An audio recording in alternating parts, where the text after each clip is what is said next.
स्वागत है सभी का। जल्दी से जल्दी सभी साथी जुड़ जाइए। राजस्थान की सभ्यता भाग 5।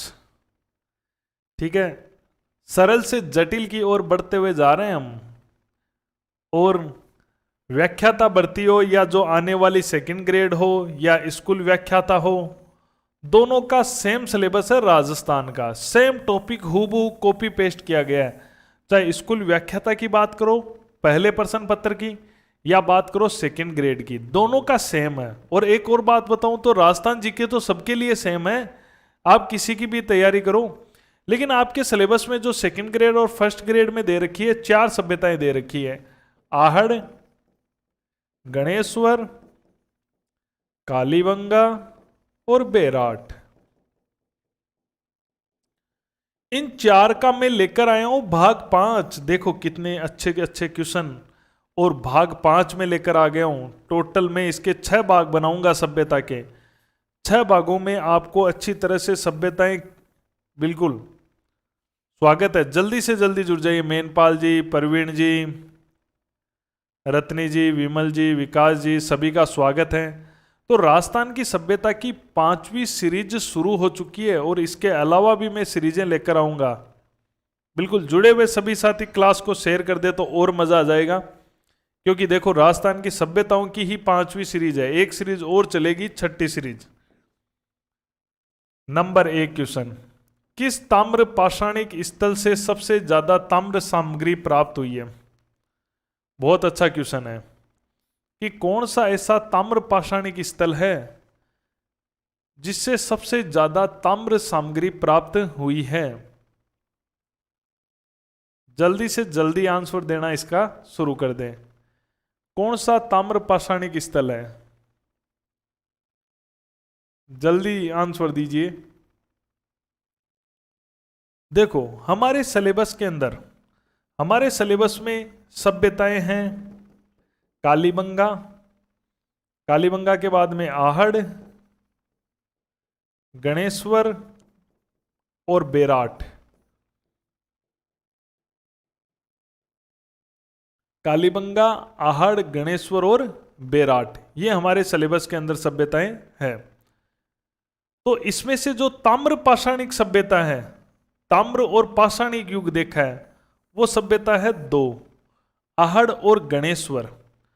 दोनों ही ताम्र पाषाणिक है। ताम्र पाषाणिक का मतलब होता है जिसमें तांबा भी काम में आया हो और जिसमें पाषाण के उपकरण भी काम में आए हो। दोनों के उपयोग में पत्थरों के औजार भी और तांबे के औजार भी काम में आए हो।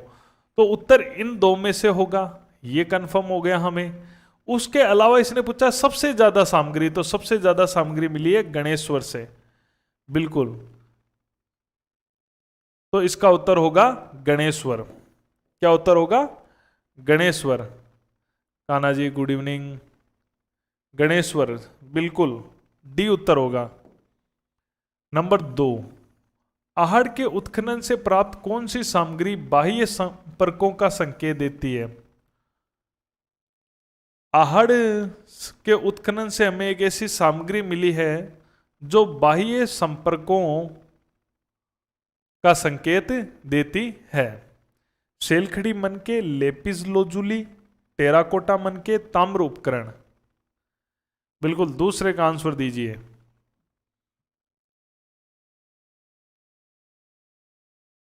जल्दी से जल्दी आंसर देना शुरुआत कर दीजिए।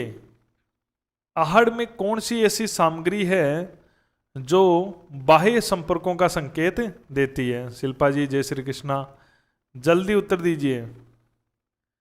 देखो सेलखड़ी, सेलखड़ी तो स्टेटाइट पत्थर होता है जो अपने राजस्थान में भी है, भारत में भी है। ठीक है, तांबा भारत में भी है, कोई विदेशी क्या संपर्क है, अपने खेतड़ी में निकलता था।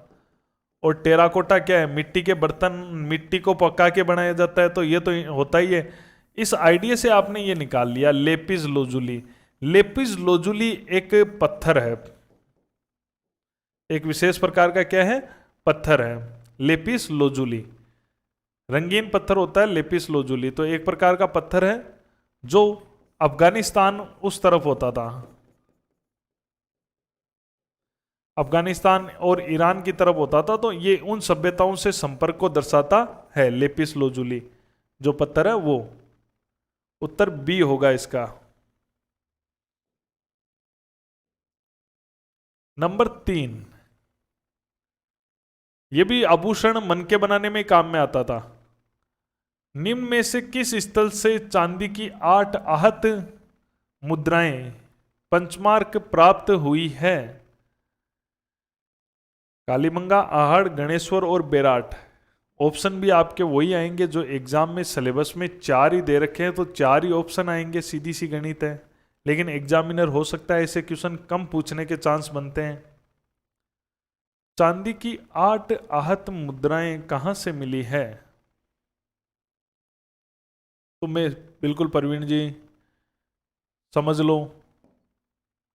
आहत मुद्राएं क्या होती है? आहत का मतलब होता है घायल करना, पीटना, पीट कर निशान बनाना। अंग्रेजी में आहत को कहते हैं पंचमार्क, पीट के निशान बनाना।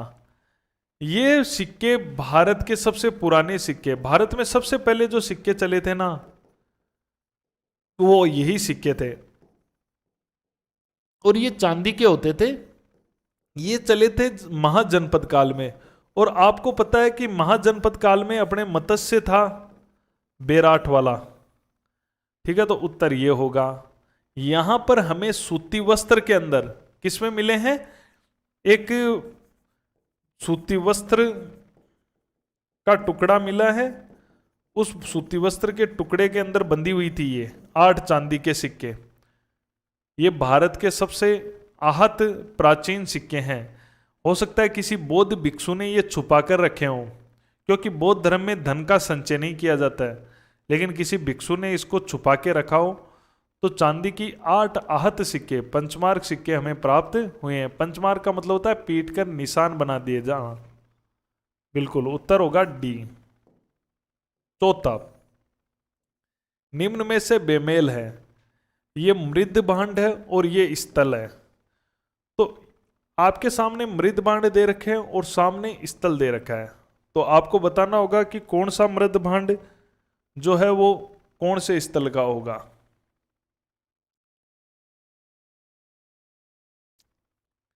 जल्दी से आंसर दीजिए। कौन सा मृद भांड और कौन सा स्थल?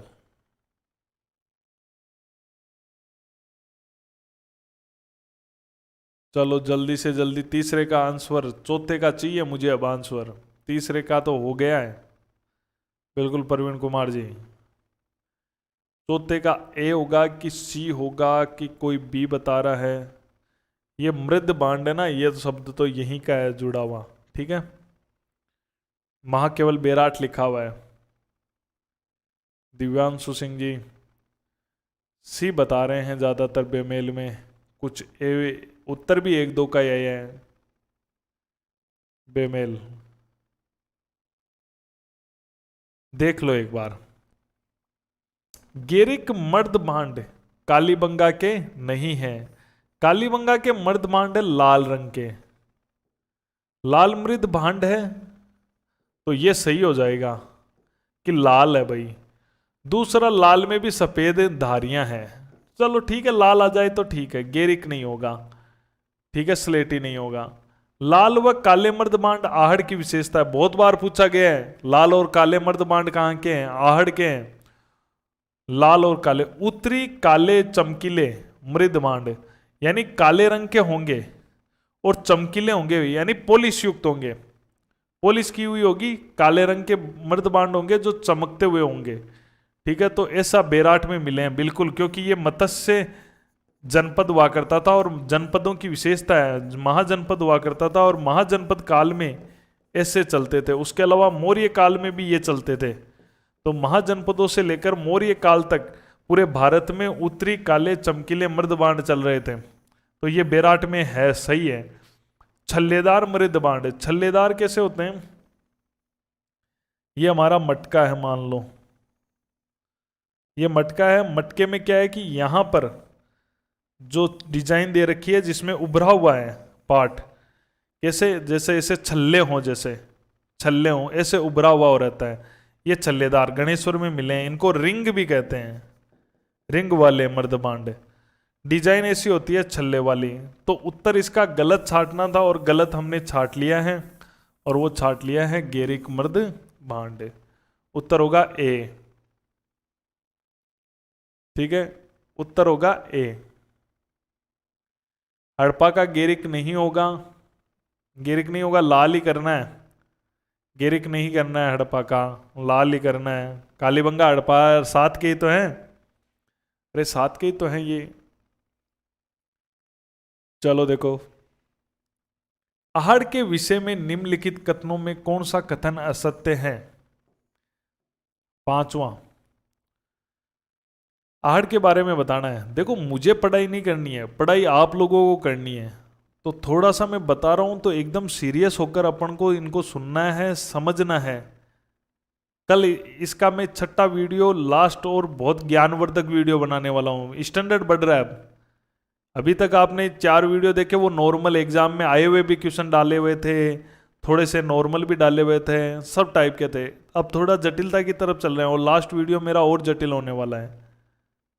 तो क्या उत्तर होगा इसका?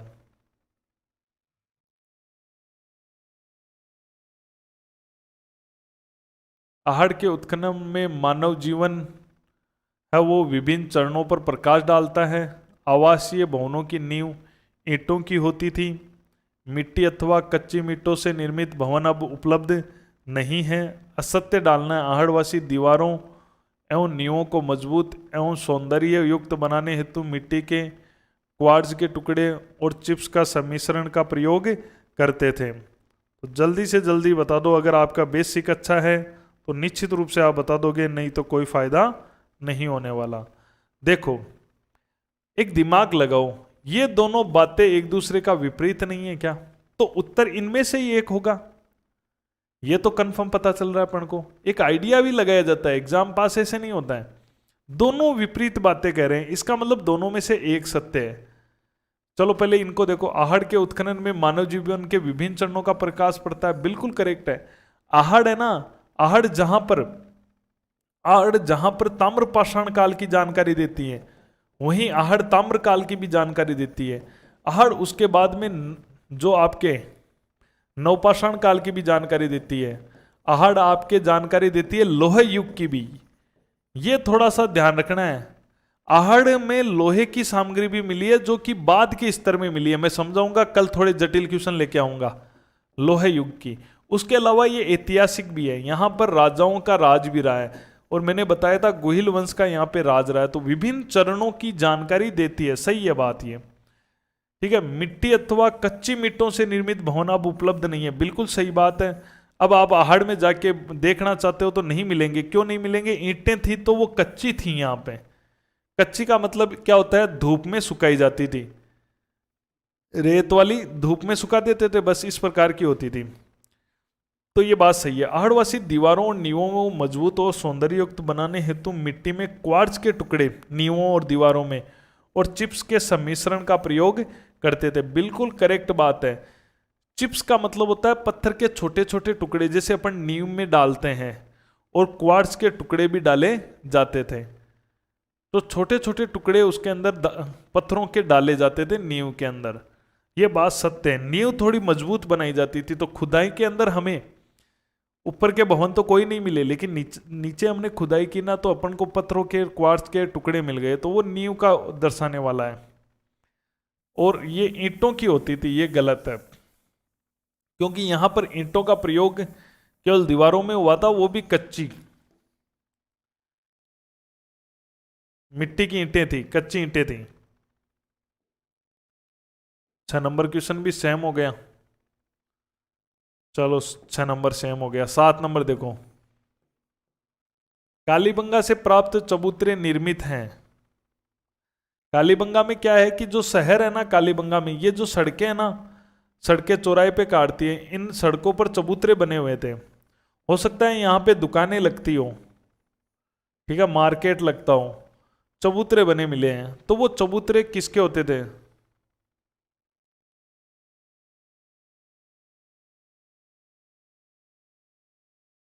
गेरिक स्लेटी टाइप का कलर होता है।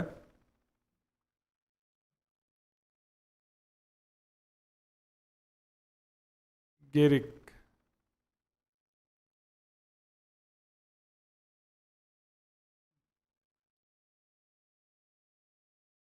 देखो, नहीं धूसर होता है स्लेटी तो, सॉरी गेरिक है ना, गेरिक होता है, सॉरी धूसर है ना, धूसर स्लेटी होता है, धूसर स्लेटी होता है, गेरिक है ना, गेरिक कैसा होता है, गेरिक होता है गेरुआ, गेरिक होता है गेरुआ कलर, धूसर होता है स्लेटी तो गेरुआ कलर होता है। मिट्टी की ईंटों से, बिल्कुल करेक्ट है। चबूतरे कैसे बने होते थे, मिट्टी की ईंटों के, बिल्कुल कान्हा जी एकदम करेक्ट है, जिसे गेरुआ कहते हैं अपन को, वही कलर है, मिट्टी की ईंटों से। निम्न में से बेमेल है, आठवां, आठवां क्वेश्चन। ये हमारे ऊपर वाले कान्हा जी कंफ्यूज हो जाएंगे रेड मैच कलर से। हाँ, कुल मिला के यही मान लो, जैसे मैंने बता दिया ना, गेरुआ कलर।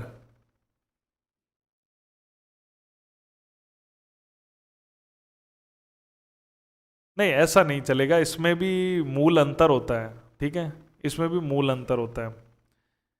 इसका जो लाल कलर था ना, जो कालीबंगा वाला, वो गुलाबी टच था, ठीक है। इनमें थोड़ा थोड़ा मर्द बांडों में अंतर होता है, थोड़े थोड़े अंतरों से मर्द बांडों में बहुत जबरदस्त क्वेश्चन बन जाते हैं।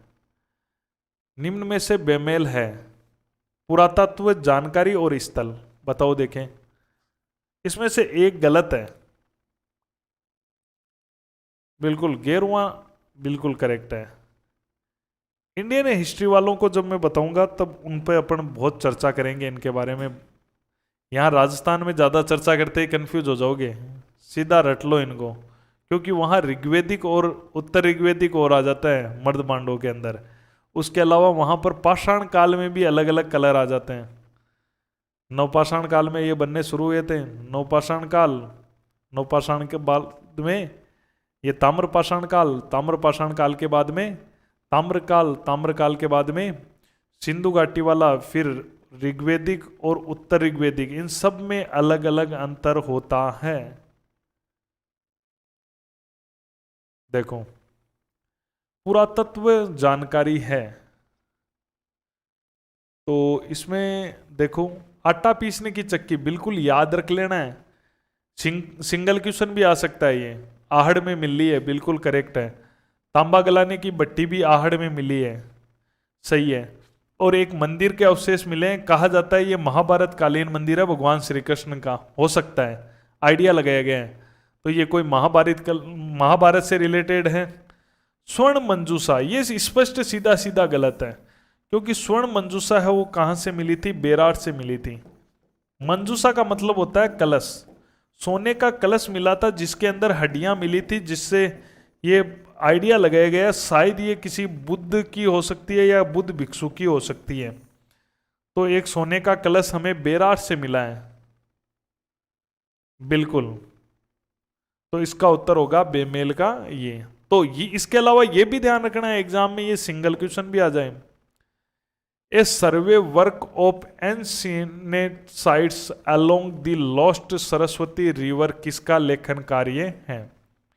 यह शोध पत्र है, एक विद्वान ने शोध किया था। क्या शोध किया था, एक सर्वे किया था। क्या सर्वे किया था, वर्क ऑफ एंशिएंट साइट, यानी ऐसी अनदेखी साइट्स का जो लॉस्ट सरस्वती रिवर अलोंग किससे रिलेटेड है, वो रिलेटेड है खोई हुई सरस्वती नदी की।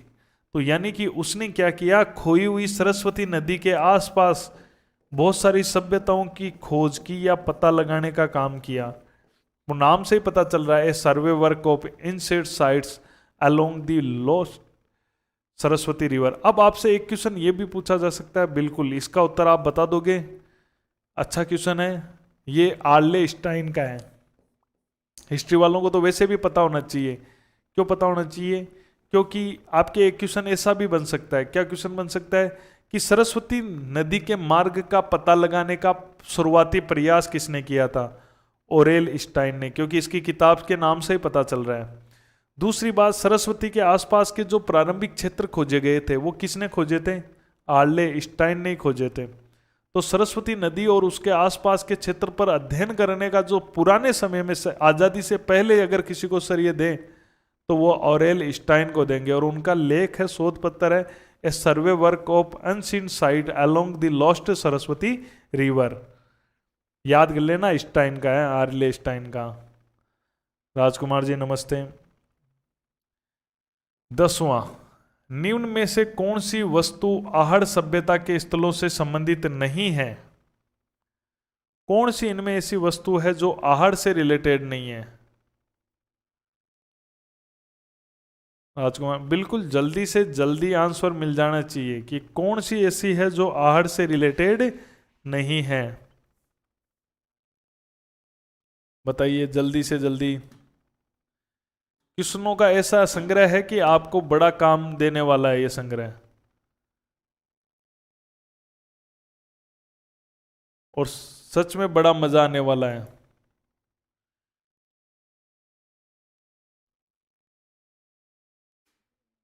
चलो देखो, आहड़ से रिलेटेड नहीं है, आहड़ से रिलेटेड नहीं है। बताओ जल्दी से जल्दी आंसर चाहिए मुझे। और आ रहा है, सबका उत्तर आ रहा है। अरे बोले भंडारी, कृष्ण लोहित का मतलब क्या होता है? कृष्ण लोहित, यहां कंफ्यूज हो गए तुम। कृष्ण लोहित का मतलब होता है, कृष्ण यानी काले, लोहित यानी लाल। अरे काले लाल मर्द बांड कहाँ के हैं? आहड़ के हैं। काले व लाल मर्द बांड वाली संस्कृति कहते हैं, इसे ही कृष्ण लोहित मर्द बांड कहते हैं। कृष्ण यानी काले, लोहित यानी लाल, लोहे के कलर के। और तांबे खूब मिला है। चावल आहड़ की विशेषता ही धान है, तो आहड़ में ही मिला था। ये भी केवल आहड़ में ही मिला और कहीं नहीं। और तांबे की वस्तुएं खूब मिली है आहड़ में। चित्रित दूसर मर्द बांड, चित्र है जिन पर जो सलेटी रंग के हैं, ऐसे मर्द बांड नहीं मिले हैं। ठीक है, तो डी उत्तर नहीं होगा। अरे यही क्वेश्चन है जो मेरिट बना देंगे, सिलेक्शन करवा देंगे। लड़ाई तो एक एक क्वेश्चनों की है। कहां से प्राप्त मृद बांड को लाल धरातल पर काले रंगों की सुंदर ज्यामिति डिजाइनों से सजाया जाता है? कहां के मर्द बांडों को लाल धरातल पर काले रंगों की सुंदर ज्यामिति डिजाइनों से सजाया जाता है? बहुत ही प्यारा क्वेश्चन है। एग्जाम में ऐसा क्वेश्चन है, ये 11वां की मेरिट बना देगा। बिल्कुल मंजू जी, बहुत शानदार क्वेश्चन है कि लाल धरातल पर काले रंगों की सुंदर ज्यामिति डिजाइनों का से सजाया जाता है।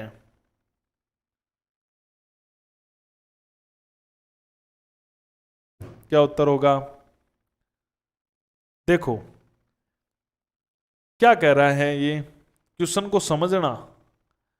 ये कह रहा है कि लाल धरातल पर, यानी कि ये बर्तन है ऐसा, ठीक है, ये बर्तन है, बर्तन बनाते ही हैं, देखो ये बर्तन है, ये बर्तन है। और ये कह रहा है कि जो ये बर्तन है, मर्द बांड है, ये लाल धरातल पर काले रंगों की सुंदर ज्यामिति डिजाइन है। धरातल कैसा है? लाल है। धरातल का मतलब है निचला हिस्सा, ठीक है, ये लाल रंग का है, नीचे का हिस्सा, ठीक है, ये लाल रंग का है। ये लाल पूरा, कहने का मतलब है कि अगर मैं रंग बनने का प्रयास करूं तो ये इस टाइप का लाल होता है, ऐसे पूरा भी लाल नहीं, ऐसे लाल है। ये तो पूरा भर नहीं पाऊंगा मैं, ठीक है। और इसके ऊपर क्या है? काली डिजाइनें हैं, यानी कि काले रंग की डिजाइन है। काली यहां दिखेगी नहीं, मुझे तो लग रहा है। ज्यामिति का मतलब है टेढ़ी मेढ़ी जो भी सुंदरता दी गई है। पूरा लाल बर्तन होगा और काली लाइनें होगी, तो वो तो है आहड़ में, वो तो है आहड़ में, यानी लाल रंग का, ठीक है, वो तो है लाल रंग का तो बर्तन है और काली रेखाएं हैं, तब तो आहड़ बताना है। समझ लो एक बार, ये क्वेश्चन आएगा और एग्जाम में ना गड़बड़ करेगा ये। और अगर ऐसा बर्तन आ जाए जो लाल रंग का है, काली की जगह अगर सफेद है, काली की जगह अगर सफेद है तो वो बर्तन कालीबंगा का होगा, रट लेना भाई।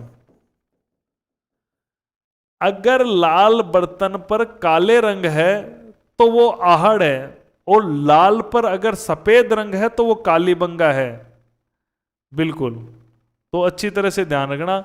ये कलरों का खेल क्या है शिल्पा जी, अभी मुझे समझ में नहीं आया। इसमें कुछ टेक्निक हो सकती है, ऐसी कोई टेक्निकें हों जिनका यूज लेकर अपन कुछ कर सकते हैं, तो कभी माथापुड़ी करेंगे इससे रिलेटेड होगी तो। ठीक है, अभी जो शुरुआत है, बाकी बिल्कुल टेक्नोलॉजी का यूज लेंगे। बहुत अच्छा, बहुत अच्छा। क्या मैं तो ये सोच रहा हूँ कि अच्छी पिक्स भी काम में लें, जो ओरिजिनल अपन को कहीं स्रोतों से मिल जाए तो वो भी काम में लेकर उनको सीधा ही ले लें, बनाने की जरूरत ना पड़े।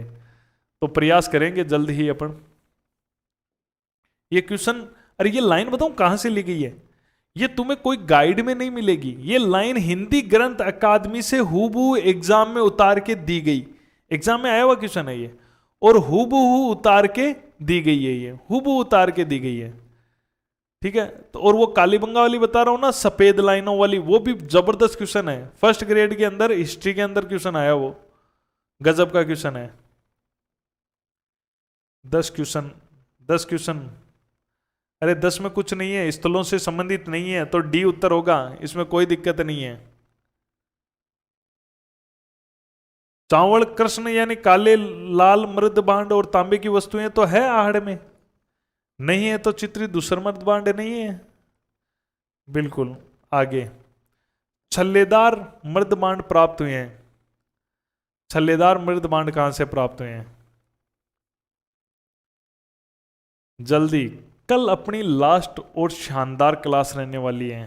क्वेश्चन देखो जहां से भी आ रहे हैं, जिन किताबों से आ रहे हैं, उन सब किताबों का निचोड़ लेकर अपन चलेंगे। चैनल को शेयर जरूर कर दिया करो। बिल्कुल। कान्हा जी, क्वेश्चंस की बुक आ रही है मेरी, जो आ रही है वो आ रही है विश्व की।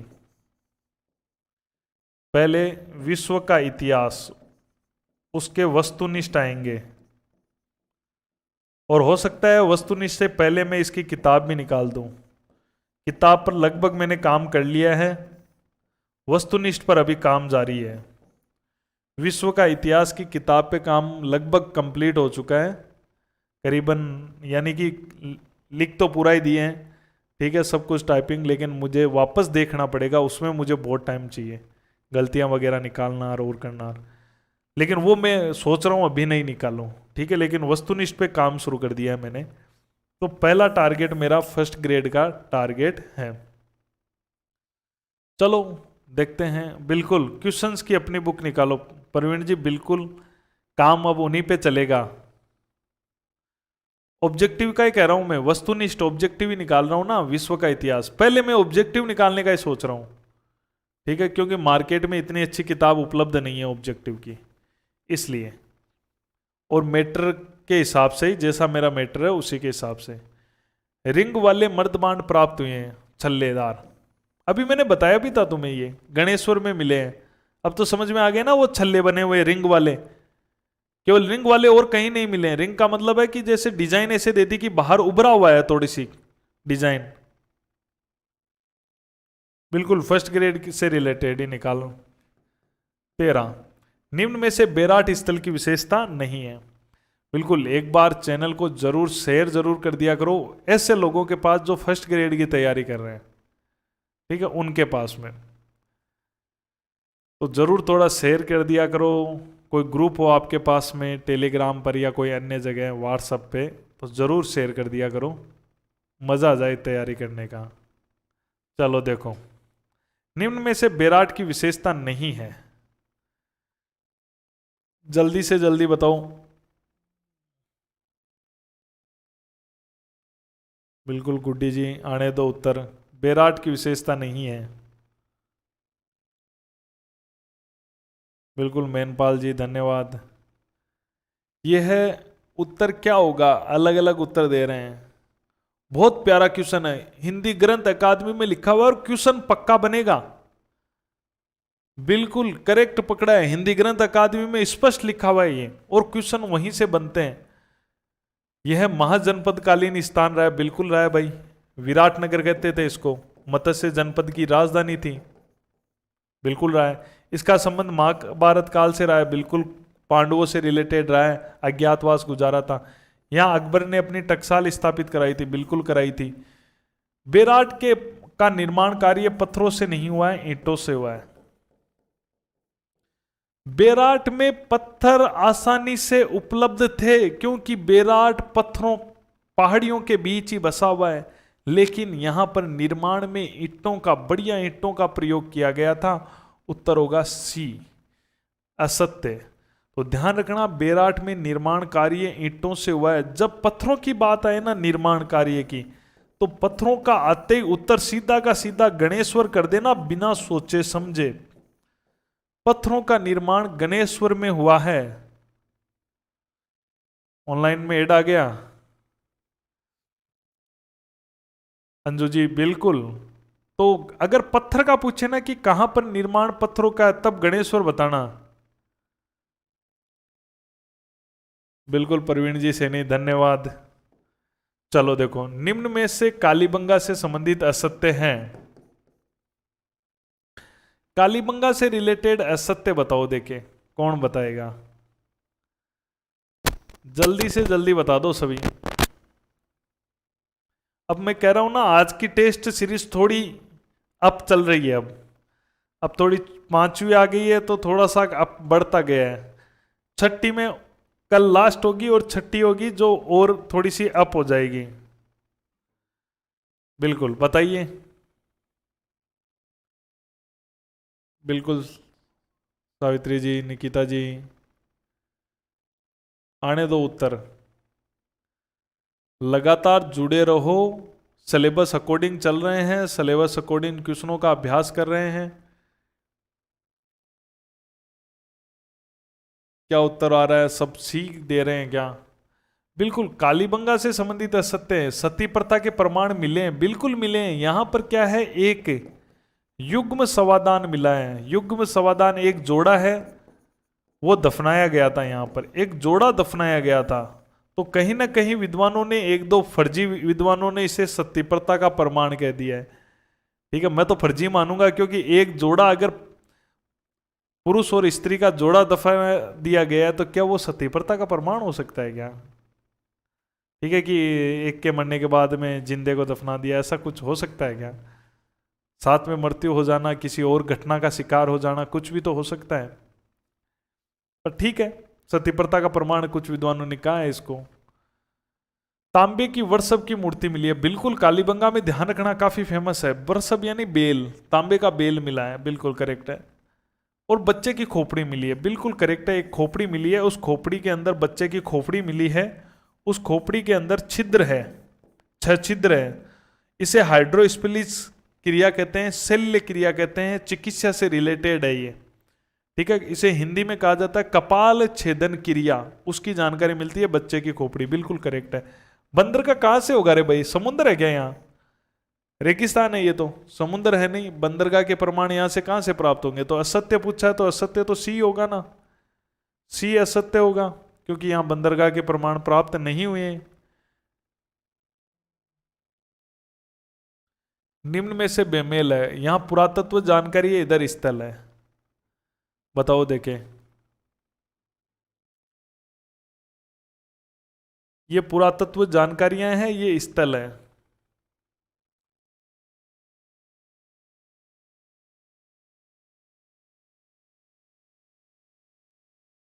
जल्दी से जल्दी उत्तर दे दो 15वें का। कल के क्वेश्चन नहीं करने हैं क्या?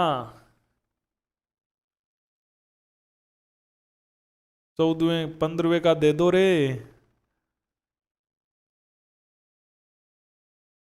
मिले हैं, बिल्कुल प्रवीण जी। लोथल में तो मिला ही है ना बंदरगाह, लोथल में मिला है, कुंतासी में मिला है, ये बंदरगाह थे अपने।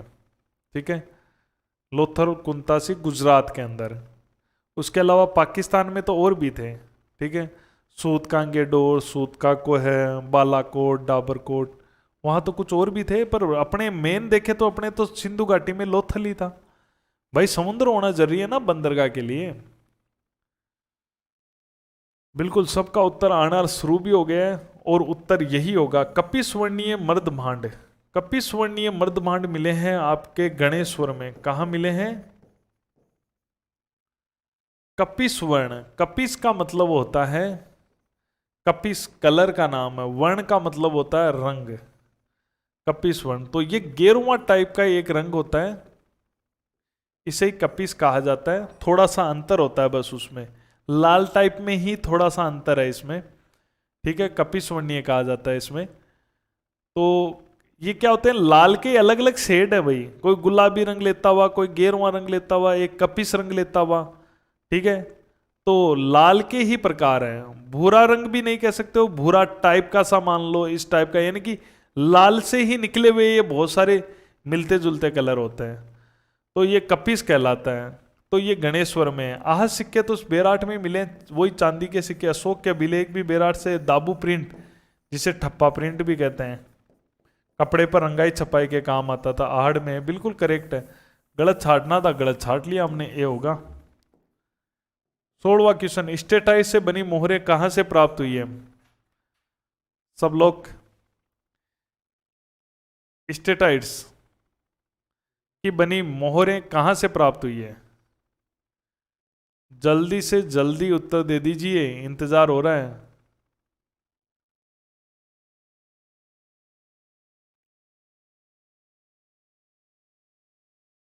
चलो बताइए।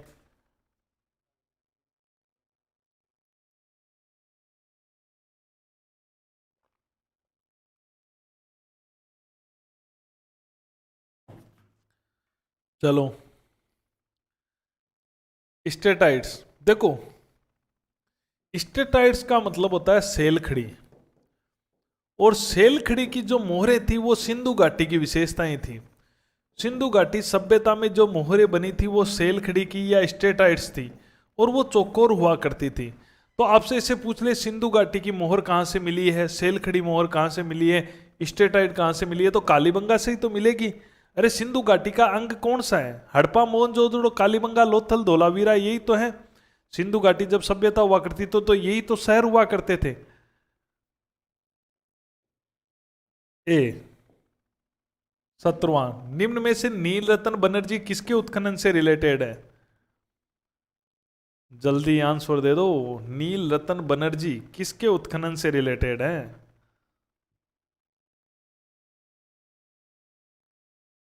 17वें का।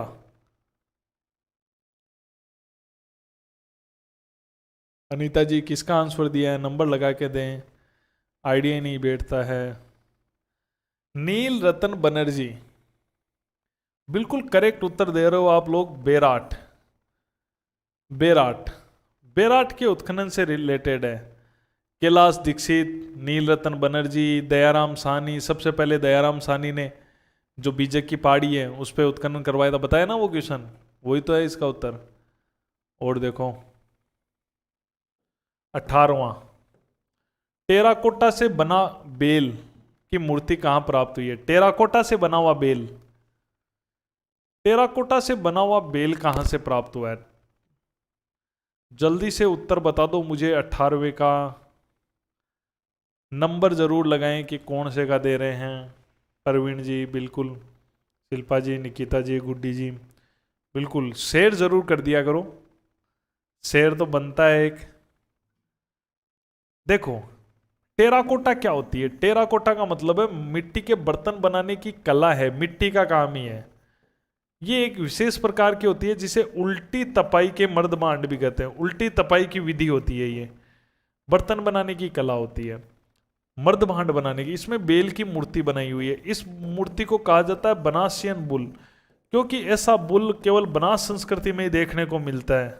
तो बनास संस्कृति का मतलब क्या होता है? आहड़ संस्कृति, आहड़ में मिला है। इसे बनासियन बुल भी कहा जाता है, आहड़ में मिला। टेराकोटा नाम आते ही तो आहड़ कर देना उत्तर। टेराकोटा यही था जिसे उल्टी तपाई के मर्द मांड बनते थे। टेराकोटा नाम आते ही आहड़ सभ्यता। भीम की पहाड़ी का शिलालेख किस शासक को समर्पित था? भीम की पहाड़ी का शिलालेख किस शासक को समर्पित था? जल्दी से जल्दी बता दो। अरे एक तो बिज्जक की पहाड़ी पे मिला था, या जिसे भाब्रू कहते हैं, वो तो अशोक का था। बिज्जक की पहाड़ी का लेख कह दो या उसे भाब्रू लेख कह दो, वो अशोक से रिलेटेड था। अब ये है दूसरा कि भीम की पहाड़ी का लेख है, वो किस शासक से संबंधित है? बिल्कुल विमल जी, मंजू जी, आने दो। रत्नी जी उत्तर, मंजू जी। देखो भीम की पहाड़ी का जो लेख है, बिल्कुल सतत तैयारी करोगे, ये भी अशोक का ही है। भीम की पहाड़ी का भी अशोक का ही है। प्राचीन युग की चित्रशाला किसे कहा जाता है? प्राचीन युग की चित्रशाला किसे कहा जाता है? 20वां 20। कंटिन्यू जुड़े रहो। जो बाकी भी लोग कभी कभी आते हैं वापस चले जाते हैं, तो आधा घंटा लेता हूँ, आधा घंटा आप अपनी स्टडी करो। कल आप डीप का अध्ययन करके आओ, रट लो तोते की तरह। 6 क्लासें ले रहा हूँ एक की, अब सोच लो 1 वीक पूरा ले रहा हूँ आपके। 1 वीक सोमवार से शुरू किया था मैंने, आज 1 वीक कल पूरा हो जाएगा। एक पूरा एक टॉपिक करवा रहा हूँ 6 वीक में। फिर भी 6 वीक में तो एक टॉपिक याद करना आपका हक बनता है। आपके पास जो भी नोट्स है, गाइड है, किताबें हैं, उनसे इतना तो कर सकते हो आप, ऐसी कोई बड़ी बात नहीं है। एग्जाम फिर बहुत जल्दी आ जाएगा। इंद्र प्रकाश जी नमस्ते। प्राचीन युग की चित्रशाला किसे कहा जाता है? बेराट को कहा जाता है। इंद्र प्रकाश जी लेट नहीं, बहुत लेट हो गए आप, ठीक है। प्राचीन युग की चित्रशाला इसलिए कहते हैं, गुफाओं के अंदर चित्र मिलते हैं, इसलिए कहते हैं। कल का बोनस प्रश्न था कि चीनी यात्री हेनसांग ने विराटनगर की यात्रा की थी, तो हेनसांग के अनुसार उसकी यात्रा के समय वहां कितने बौद्ध स्तूप मौजूद थे? जब चीनी यात्री हेनसांग ने विराटनगर की यात्रा की, तो हेनसांग ने अपनी किताब में लिखा, इसके बारे में CU की किताब में लिखा कि यहां पर कितने बौद्ध स्तूप थे। कमेंट में तो 1-2 जने उत्तर देते हो, उसके अलावा उत्तर ही नहीं देते हो। मैं कमेंट अच्छी तरह से देखता हूं, ये आपके लाइव चैट में दोबारा नहीं देख पाता हूं कभी भी, लेकिन मैं आपके कमेंट जरूर देखता हूं। 8 कितने? उसने अपनी किताब में लिखा 8।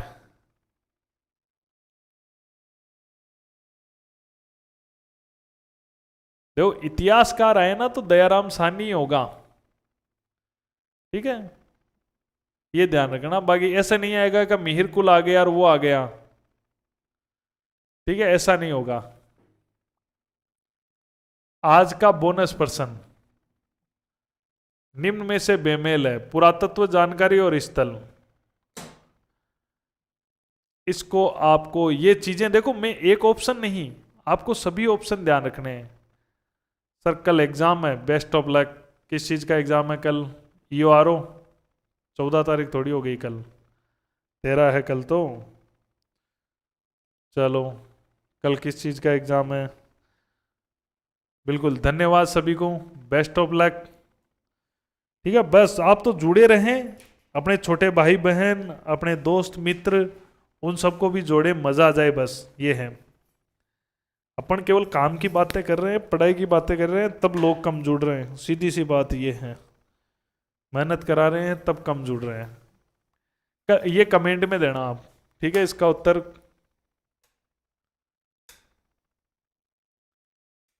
तो कमेंट में देना इसका उत्तर। बिल्कुल धन्यवाद। चलो मिलते हैं कल। गुड नाइट सभी को, बेस्ट ऑफ लक।